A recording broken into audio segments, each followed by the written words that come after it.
Hi guys, I want to apologize to everybody who is part of my Unsolved Mysteries and Paranormal discussion board on Facebook. I was supposed to upload this video sooner, but to those who are on my Unsolved Mysteries discussion board, they know that I was having technical difficulties, so I'm uploading this now. However, better late than never, guys. Okay. This is the paranormal discussion topic, Ed and Lorraine Warren. Now, everybody knows, well, if you don't know, I'm going to tell you.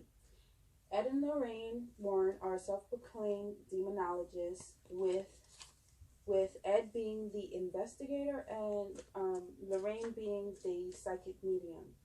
The famous cases, some of the famous cases associated with them are The Conjuring, the Amityville horror, and the Annabelle doll.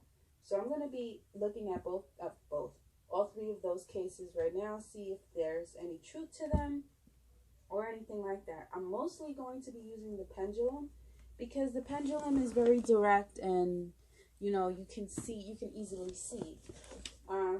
Like I said before in a previous video, this is going to be my yes stone, this is going to be my no stone, and this is going to be the stone that represents somewhere in the middle, the gray area. So, the first question I wanted to ask is whether or not there's any truth to Lorraine and Warren and Ed being clairvoyant. I want to know if it was a hoax or not. Was it a hoax? Let's see. Cards first, pendulum later. Oh, okay. Oh, shit. Well, let's just read these cards then. First card, no. Undertaking. No, they weren't. They were not hoaxes. Upright, undertaking, negotiations, trades. So there weren't a hoax. I'm going to take this as an undertaking card. So they were not a hoax. This is in reference to me calling them a maybe lie. This is basically saying that they were firm. In other card decks, this would be a lady who's firmly planted in what she does. And pretty much the paranormal. That's what that's saying to me. Now let's see what the pendulum says. Okay. Was it a hoax? Nope. Not a hoax, guys. Okay. So let's look at the first case on the docket here. And that's the Annabelle doll. Okay. The Annabelle doll, the history of the Annabelle doll is that it was given to a student nurse in 1968. The doll was not what it seemed to be. She would come home and the doll was in another room than where she had left it, or that she would wake up and the doll would be in her room when she put it somewhere else. So she had the doll read by a psychic medium, and the psychic medium told her that the doll was possessed by the spirit of a young child who was named Annabelle. My cards are acting crazy here, guys. So, let's see. Is there any truth to this story?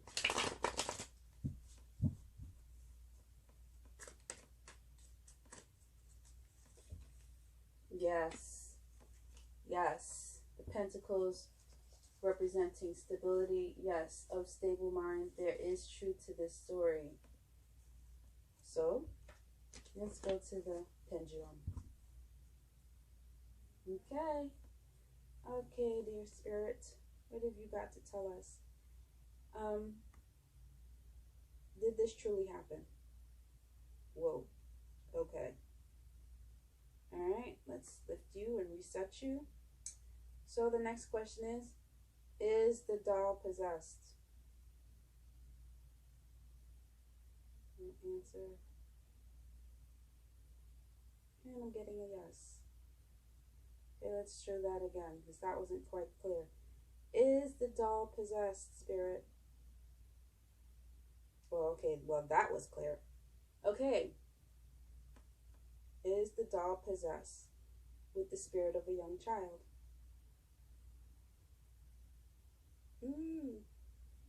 That's like in the middle here. Okay. Is it possessed with the spirit of a young woman? Is it possessed with the spirit of a woman?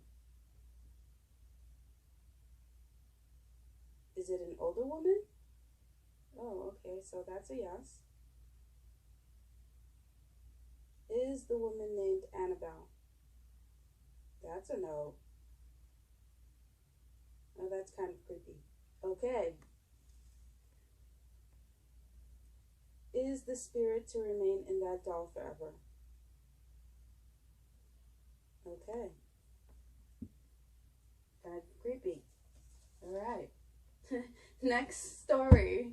That was investigated by the Warrens was a case that the Conjuring movie was based on. It was the haunting of the Perron family. In 1971, the Perron family moved into a farmhouse, and then shortly after, they noticed strange things that were happening. They would hear sounds, they would hear footsteps, they would hear people speaking. Things were moving unexplainably in the house. They researched the history of the house only to discover that previous owners of the house kept dying. Children drowned many times. There were a couple of parents who committed suicide. Just odd different ways that people would die in the house. And it turns out the original owners of the house were Satanists. So the Perron family believed that they were haunted by the original owners.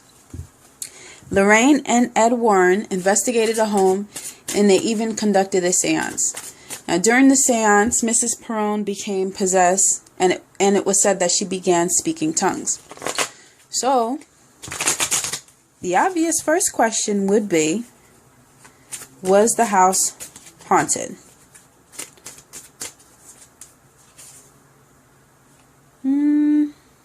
Mental unrest,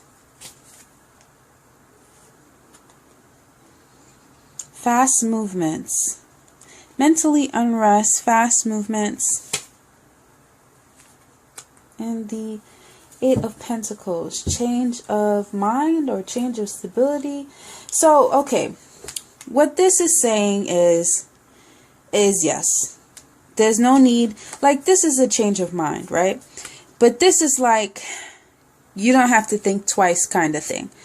So, yeah, the house was haunted, and it seems like they were disturbed by all the movements and noises in the house. But let's see. Let's take a look at the pendulum and see what it has to tell us. Okay, Spirit. Was the Perron house haunted? Ooh, yes. Okay. That was a quick answer. Okay. Well, follow-up question is, were the original owners Satanists?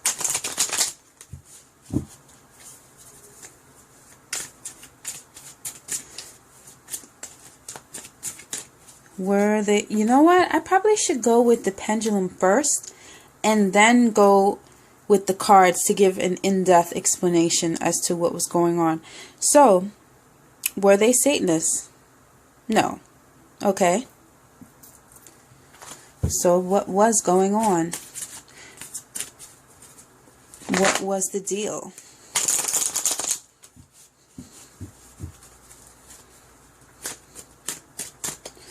Okay.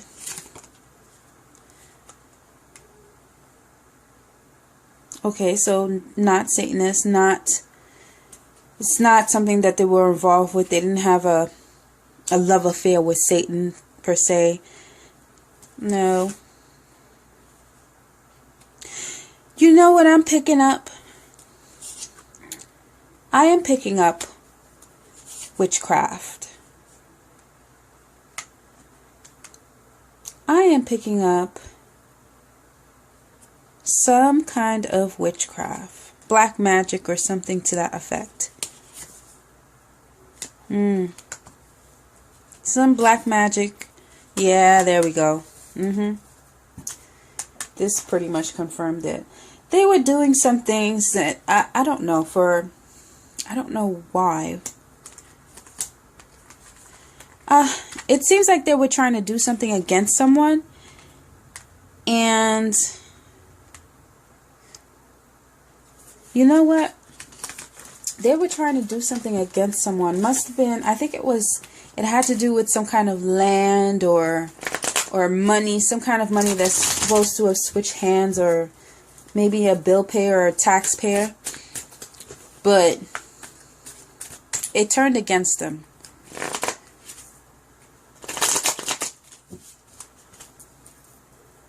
Is that what it was? They had some kind of vendetta against someone? Yeah. That's it, guys. And the magic, it just went wrong. Well, all black magic is wrong, but still. So, was the Perron family being tormented? Oh. I'm going to put this back in there. I'm not even going to read that card.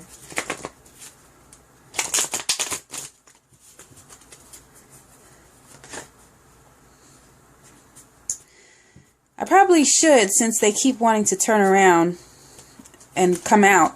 But let's see. If it does that again, guys, I'm going to read the cards. So, were they being tormented?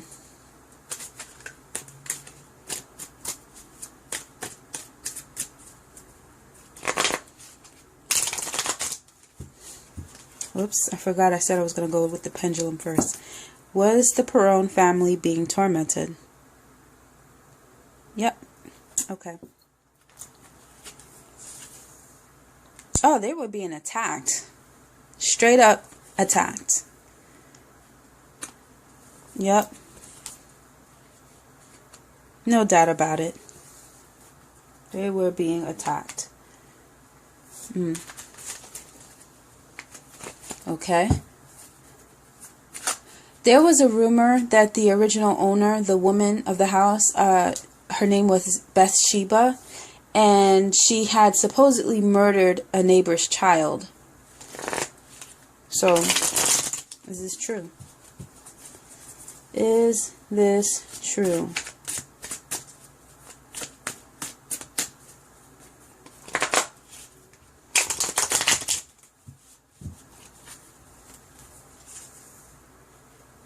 Children, child, temperance, balance,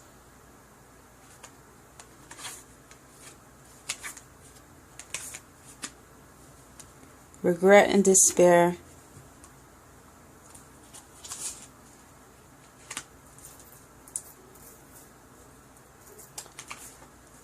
heartbreak, this way, reverse, no, she didn't, but she didn't. What I'm seeing is something was wrong in the child's family. It's something with the man, probably the father. The father in that family, there's something there. However, we're not doing a reading on the neighbor's child. So I'm not going to go there. We're going to respect him in death. So, did Mrs. Perron become possessed? Because during the seance, it was said that she became possessed. Yes. Okay, I'm going to ask the same question again, just to see if I get the same results. Was she possessed? Yes. Did she begin speaking tongues? Something like that. Did she begin speaking another language? Did she begin speaking an outdated language?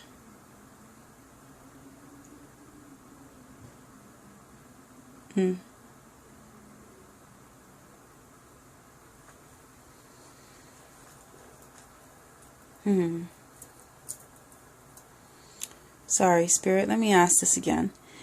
Did she begin speaking an outdated language? Yes. Okay. Okay, guys. Last story of the Ed and Lorraine Warren series that I'm going to be looking into. And it's the most famous case of them all, the Amityville Horror. So, most people know what the Amityville Horror entails. But for those who don't know, it's a story of two families. One of them being the DeFeo family, where the son, Ronald DeFeo Jr., murdered 6 members of his family. And the Lutz family that moved in like 2 years after the DeFeo family. And they reported that they couldn't stay because the house was so haunted.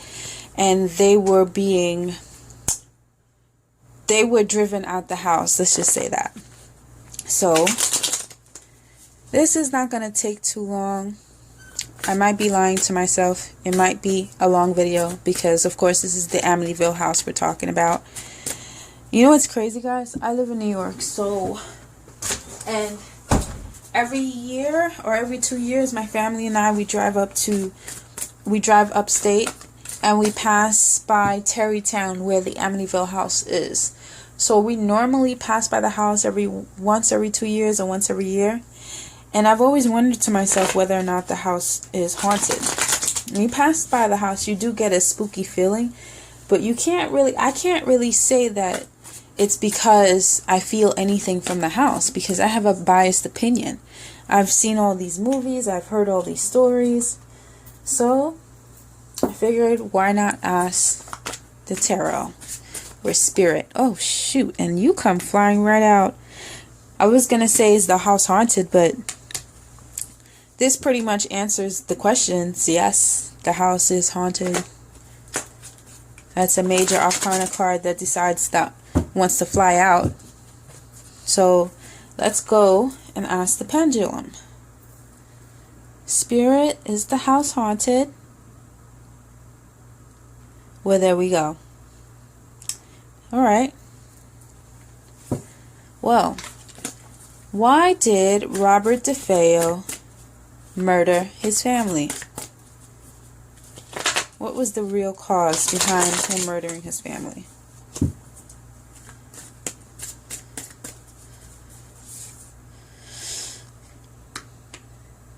He didn't much care for them.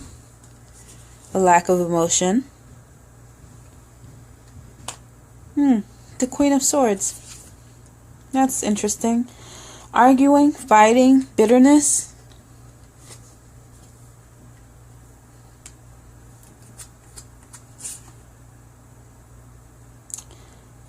He felt like he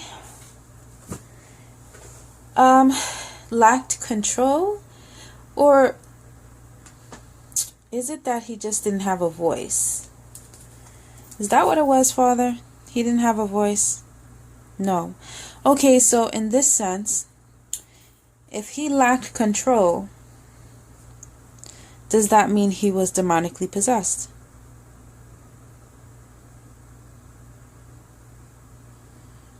I'm going to ask the question again. Was he demonically possessed?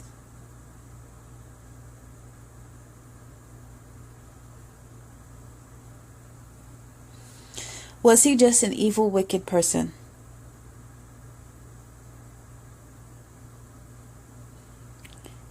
Did his wicked ways lead him to becoming possessed?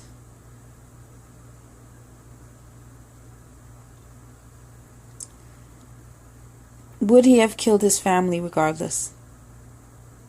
No.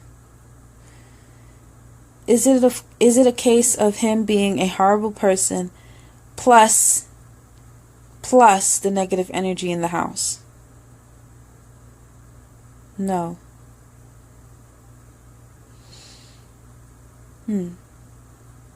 Did the energy in the house have anything to do with it? No. He was just a monster. No. Was there something unsaid within the family that we don't know about? Yes. Was Robert DeFeo abused as a child? Oh, okay, got it. Got it. So I'm going to ask this question again, Spirit. Was he possessed? No.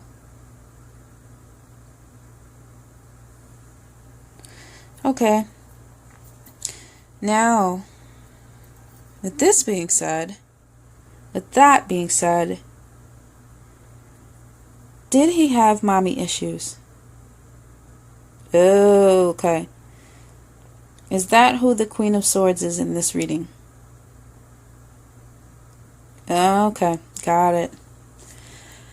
I got it. However, I'm going to ask this question one more time.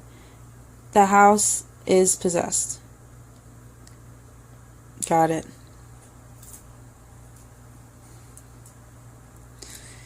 Is that because of the acts that he's committed? Oh, I see. Okay.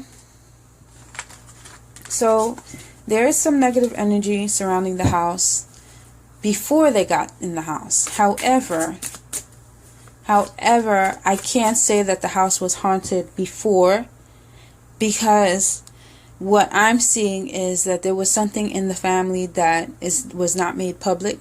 And after the murders, he apparently lost his mind. And after the murders is when the house became haunted. So, did he snap?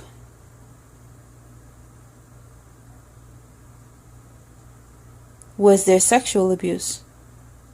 Okay. Got it.